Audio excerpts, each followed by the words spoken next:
Hello जय हिंद साथियों, स्वागत है आप सभी का सत्य एक्सेलेंट यूट्यूब चैनल पे। आज की डेट में पढ़ने वाले एम्प्लॉयबिलिटी स्किल के टॉप 20 क्वेश्चन जो कि आईटीआई फर्स्ट ईयर में ज़्यादातर पूछे जाते हैं। तो चलिए आज का क्वेश्चन स्टार्ट करते हैं। और ये क्वेश्चन आईटीआई फर्स्ट ईयर वालों के लिए, सभी ट्रेड के लिए जो परीक्षाओं में पूछे जाते हैं, किसी एक विशेष ट्रेड के लिए नहीं, क्योंकि एम्प्लॉयबिलिटी स्किल का जो क्वेश्चन आता है सभी ट्रेडों का एक ही क्वेश्चन आता है। क्वेश्चन नंबर 1 से शुरू करते हैं।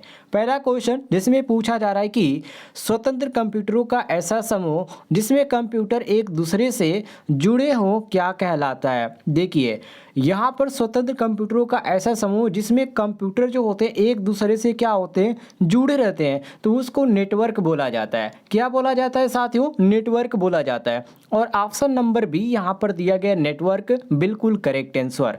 क्वेश्चन नंबर 2 को देखिए जिसमें पूछा जा रहा है कि कंप्यूटर नेटवर्क में कंप्यूटरों के साथ साथ अन्य पेरिफेरल डिवाइसेस जुड़ी हो सकती हैं। जैसे कि यहाँ पर आपको बताना है कि वो कौन कौन सी डिवाइसेस जुड़ी हो सकती है। तो देखिए इसमें आपका प्रिंटर होता है, प्लास्टर होता है और भी बहुत सारे होते हैं, लेकिन यहाँ पर माउस कीबोर्ड बिल्कुल नहीं होता है, न ही आपका स्टेबलाइजर इन्वर्टर होता है और न ही आपका जनरेटर आदि होता है। जो आपका मेन होता है वो प्रिंटर प्लास्टर होता है। तो ये आपका सही हो जाता है ऑप्शन नंबर ए, बिल्कुल करेक्ट आंसर मिला लीजिएगा।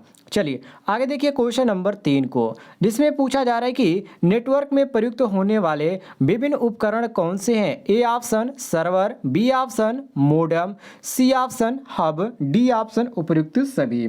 साथियों यहाँ पर सही हो जाता है ऑप्शन नंबर डी, अर्थात नेटवर्क में जो प्रयोग होता है वो सर्वर भी प्रयोग होता है और मॉडेम भी होता है और हब भी होता है। ये 3 चीज़ें होती है, इसको ध्यान रखिएगा। तो यहाँ पर हमारा सही हो जाता है ऑप्शन नंबर डी कि उपयुक्त सभी ऑप्शन क्या है, बिल्कुल सही है।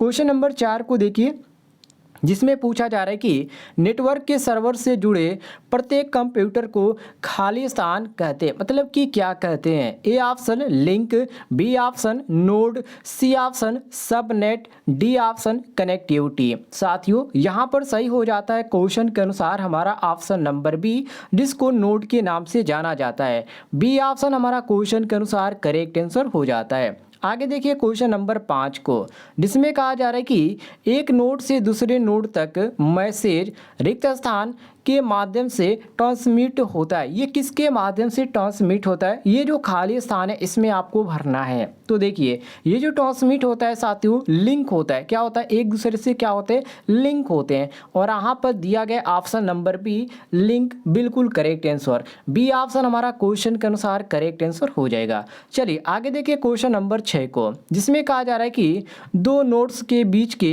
कम्युनिकेशन पाथ को क्या कहा जाता है। पाथ मतलब क्या? रास्ता। इसमें यहाँ पर पूछ रहा है कि जो कम्युनिकेशन पाथ होता है उसको क्या कहते हैं। लिंक बोलते हैं या सर्वर बोलते हैं या लैन बोलते हैं या नोड बोलते हैं। तो साथियों इस चीज़ को बोला जाता है क्या? लिंक बोला जाता है। नोड्स के बीच में जो कम्युनिकेशन पाथ होता है उसको लिंक बोलते हैं। ऑप्शन नंबर ए हमारा करेक्ट आंसर हो जाएगा। चलिए क्वेश्चन नंबर 7 को देखिए जिसमें कहा जा रहा है कि लिंक दो नोड्स के बीच एक खाली स्थान होता है। ये क्या होता है साथियों? नोड्स के बीच लिंक और दो नोड्स के बीच ये क्या होता है? तो इसको क्या बोला जाता है? इसको बोला जाता है लॉजिकल कनेक्शन। क्या बोला जाता है? लॉजिकल कनेक्शन बोला जाता है। तो ऑप्शन नंबर ए हमारा क्वेश्चन के अनुसार बिल्कुल करेक्ट आंसर हो जाता है, मिला लीजिएगा। चलिए क्वेश्चन नंबर 8 को देखिए जिसमें क्वेश्चन नंबर 8 में पूछा जा रहा है कि नोड्स व लिंक से मिलकर बनती है। A option server, B option subnet, C option node, D option connectivity. तो साथियों यहाँ पर सही हो जाता है ऑप्शन नंबर बी, जिसको सबनेट बोला जाता है। क्या बोला जाता है? सबनेट के नाम से जाना जाता है। नोड्स और लिंक से मिलकर जो बनता है उसको सबनेट बोलते हैं।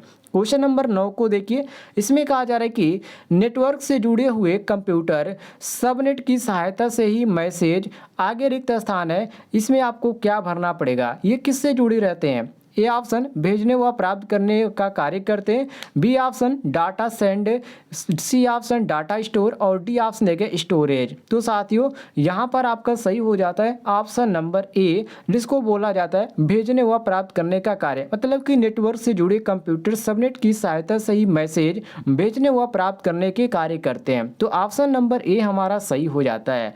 आगे देखते हैं क्वेश्चन नंबर 10 को जिसमें कहा जा रहा है कि यदि दो नोड्स के बीच में डाटा कम्युनिकेशन संभव हो तो हम कहते हैं कि इनके बीच खाली स्थान है। रिक्त स्थान यहाँ पर दिया गया, इसमें क्या भरा जाएगा, इसके बीच क्या है, तो इसके बीच साथियों होता है जिसको हम कनेक्टिविटी बोला जाता है। मतलब कि यदि दो नोड्स के बीच में डाटा कम्युनिकेशन संभव हो तो हम कहते हैं कि इनके बीच क्या है, कनेक्टिविटी है। तो ऑप्शन नंबर डी हमारा बिल्कुल करेक्ट आंसर हो जाएगा। चलिए आगे देखिए क्वेश्चन नंबर 11 को, जिसमें यहाँ पर खाली स्थान है और कहा जा रहा है कि एक मुख्य कंप्यूटर या सॉफ्टवेयर है जो केंद्रीय कंप्यूटर के रूप में कार्य करता है, एक क्लाइंट को अपनी सेवाएं प्रदान करता है। ये किसके द्वारा सेवाएं प्रदान की जाती है, तो ये प्रदान की जाती है सर्वर के द्वारा।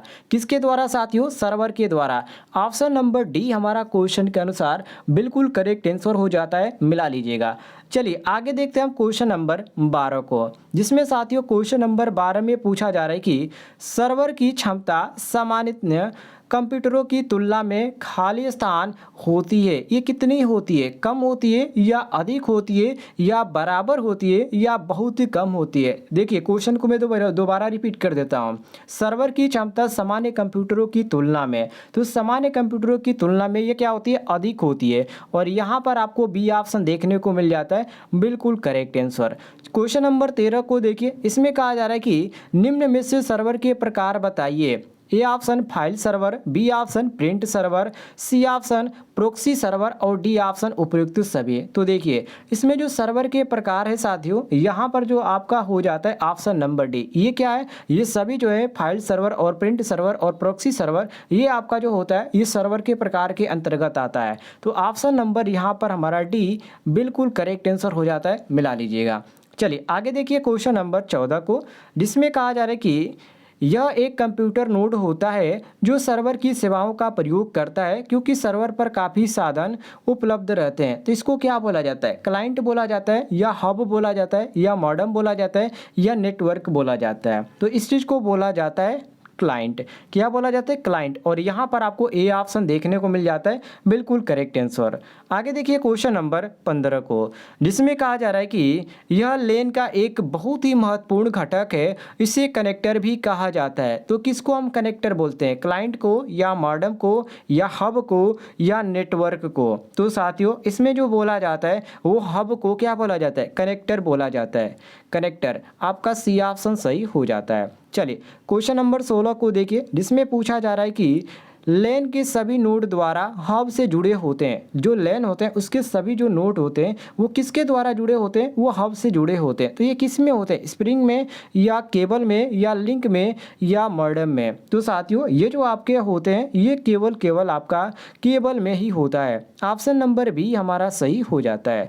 क्वेश्चन नंबर 17 पे आते हैं, जिसमें पूछा जा रहा है कि निम्न में से हब के प्रकार कौन से हैं। ए ऑप्शन पैसिव हब व active hub, B option dumb hub व स्मार्ट हब और सी ऑप्शन है इंटेलिजेंट हब और डी ऑप्शन है उपयुक्त सभी। तो साथियों यहाँ पर सही हो जाता है ऑप्शन नंबर डी, जो कि ये जो सभी आपके ऑप्शन दिए गए ए बी सी और ये आपका बिल्कुल सही हो जाता है ऑप्शन नंबर डी, क्योंकि ये तीनों आपके सही हो जाते हैं।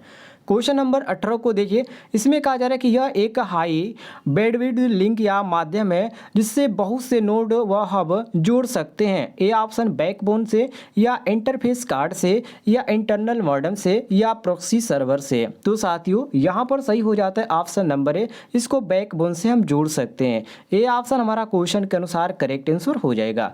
चलिए क्वेश्चन नंबर 19 को देखिए, जिसमें कहा जा रहा है कि नेटवर्क इंटरफेस कार्ड को खाली स्थान अडेप्टर भी कहते हैं।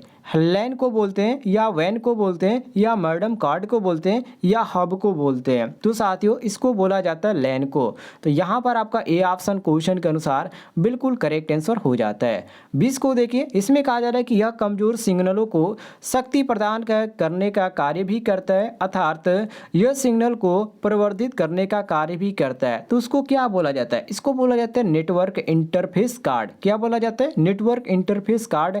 और यहाँ पर आपको बी ऑप्शन देखने को मिल जाता है, बिल्कुल करेक्ट आंसर देख लीजिए, बी ऑप्शन आपका बिल्कुल सही हो जाता है। उम्मीद है आपको जानकारी पसंद आई होगी। पसंद आई तो वीडियो पर लाइक कीजिएगा और चैनल पे नए होंगे तो चैनल को सब्सक्राइब कीजिएगा। डेली आपको इस तरह की वीडियो मिलती रहेगी।